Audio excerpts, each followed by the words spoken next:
À vitesse invariable, un objet dynamique suit une trajectoire rectiligne. Son accélération entraîne une variation de l'espace parcouru et du temps mis pour le parcourir, ce qui entraîne également une variation de sa trajectoire. Si l'objet culmine en accélération constante, sa trajectoire dessine un cercle à grande échelle. Plus d'1 million d'unités spatiales sombrent en chute dynamostatique de plus en plus vertigineuse dans l'hypervide outre-galactique pour dessiner des cercles à grande échelle formant conjointement une surface ronde, l'œuf anthropocosmique. La galaxie ralentit son mouvement circulaire au fil des millénaires. Anticipant la dégradation du biotope, des dizaines de milliers d'unités matinales s'approchent du bord du monde. Canalisées à l'extérieur par la force tellurique galactique encore élevée, elles passent le gouffre hyperspatial pour aller en évolution lointaine autour de la galaxie, formant une mégabulle essentiellement composée de leurs orbes. Croyant s'éloigner de la galaxie, les équipages ne font que la gravité à des vitesses proches de celles de la lumière. Répartis uniformément et simultanément sur des centaines de planètes bleues dès l'origine, l'air s'appauvrit, perturbé par de très fortes rétentions de chaleur sur les continents. Fatigue atmosphérique, trous d'ozone, effet de serre uniforme sur toutes les planètes bleues et disparition progressive de la végétation déclenchent une vague de fuite spatiale. 1 million d'unités ayant évacué tardivement la galaxie sombrent dans le gouffre hyperspatial qui l'entoure, le mouvement de ronde galactique, actuellement de plus de 300 km à la seconde, n'étant plus assez élevé pour les refouler en orbite majeure lointaine. Bloquées en chute circulaire autour de la galaxie, ces unités d'appareillage tardif deviennent ses satellites, formant la sphère d'énergie mineure. Les unités forment un champ d'énergie très puissant qui compresse la galaxie au fil des siècles, jusqu'à la conglomérer en boule brune très dense, appelée étoile à neutrons en termes astrophysiques. Les équipages des unités de surface de la sphère centrale s'éjectent ou meurent dans la contemplation de l'œil du monde. Nous voici à l'intérieur de l'œuf du monde. Ayant suivi l'itinéraire au centre de la galaxie, quelques centaines d'unités spatiales se retrouvent bloquées en cabriole dans l'œil du cyclone de matière. Bombardés de faisceaux d'énergie, plusieurs centaines de corps de cosmonautes, hommes et femmes, membres des équipages, entrent en léthargie, se désincarnent en transsubstances biomoléculaires qui diffusent à travers les failles infimes des coques de métal composite pour aller composer une boule vivante en apesanteur au centre absolu.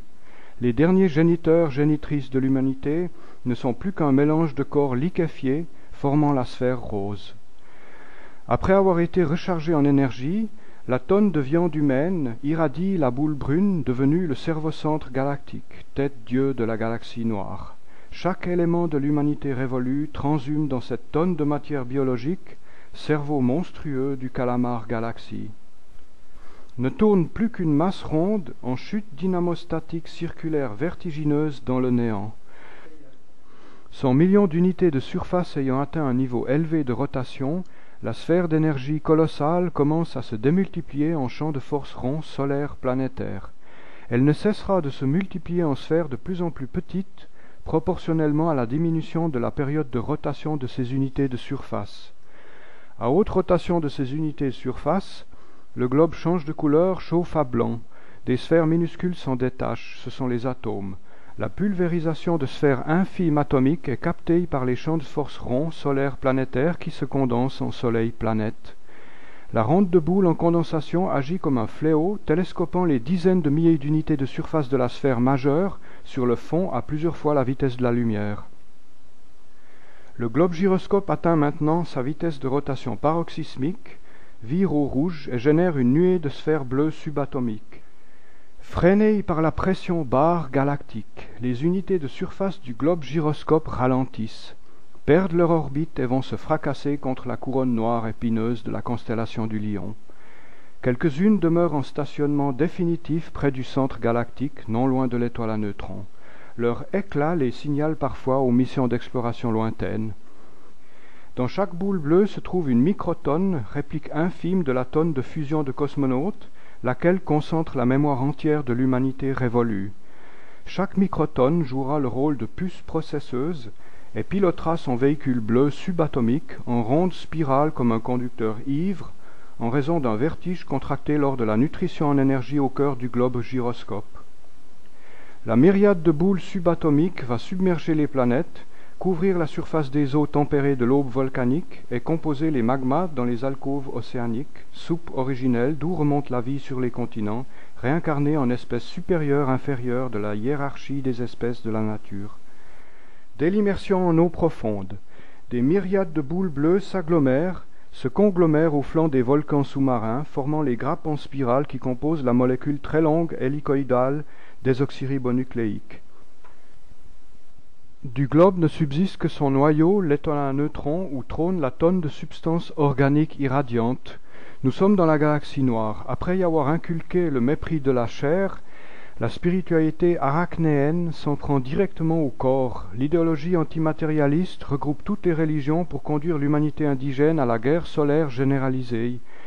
Équipés de canons laser capables de défriser les soleils, des vaisseaux spatiaux rassemblés en bancs féroces s'affrontent. Les unités de la sphère majeure englobante évoluent dans un autre temps. 1000 ans défilent pour les indigènes de la galaxie mâle noire, alors que leurs équipages ne voient passer qu'une journée horaire de navigation spatiale. Parties avant l'aliénation de l'air, elles survolent la galaxie noire et toute son histoire, puis reviennent, ralentissent à la vitesse de la lumière. La mégasphère diminue, exerce une pression barre qui compresse la galaxie noire en bouillie grumeleuse. L'étoile à neutrons, noyau de la galaxie annihilée, se fissure, éclate comme un melon, libère la fusion de cosmonautes qui flottent au centre de la sphère majeure. Un bouillonnement a lieu au milieu de l'épanchement sensible, signal de l'arrivée de l'onde de choc ronde. De nouvelles recondensations rondes infimes sont ciselées à très haute précision au-delà de la vitesse de la lumière. Elles apparaissent par myriades, comme issues du néant, sous la forme d'une chorégraphie corpusculaire, nuée originelle d'un nouveau cycle de vie. La galaxie bleue se reforme au centre de la mégabulle. Après avoir laminé la galaxie noire en bouillie de protomatière, la sphère majeure génère des sphères de plus en plus grandes, de la taille infime atomique, au volume planétaire, solaire, proportionnellement à l'augmentation de la période de rotation de ces unités de surface. Leur décélération concentrique fait trembler les nouvelles boules, provoque de nombreuses pluies de météores, fait monter la température des magmas océaniques. La sphère majeure disparaît, ses unités de surface ayant regagné la galaxie. L'arrivée en orbe concentrique autour de la nouvelle galaxie de plus de 10 000 vaisseaux spatiaux lourds en phase ultime de décélération à la vitesse de la lumière projette au loin l'excédent de protomatière en tourbillon blanc gigantesque aux confins rapprochés à quelques minutes-lumière. L'expulsion circulaire protoplacentaire est à l'origine du plus grand mirage de la modernité, le cosmos. Dégagées de la surface ronde de haute révolution, les unités différées ont ralenti loin en dessous de la vitesse de la lumière. Amorçant le virage qui précède la pénétration galactique, elles débouchent sur les planètes-soleils qu'elles ont arrondies, redessinées dans leur sillage. L'onde de choc sphérique de l'arrivée circulaire à la vitesse de la lumière a laissé un vacuum vertigineux autour de la nouvelle galaxie. Dans les océans énantiomorphes s'organise un trafic intense à l'échelle zéro. Des myriades de puces processeuses circulent, pilotent leurs véhicules bleus subatomiques, circulent en ligne interminable hélicoïdale désoxyribonucléique, obéissant aux réglementations précises qui régissent l'infiniment petit biologique. Les hélices ADN sont parfaitement visibles au microscope à haute résolution. Vues de très près, agrandies plus d'1 300 000 fois, elles se distinguent sous la forme de sillons jaunes, finement torsadés au cœur des cellules.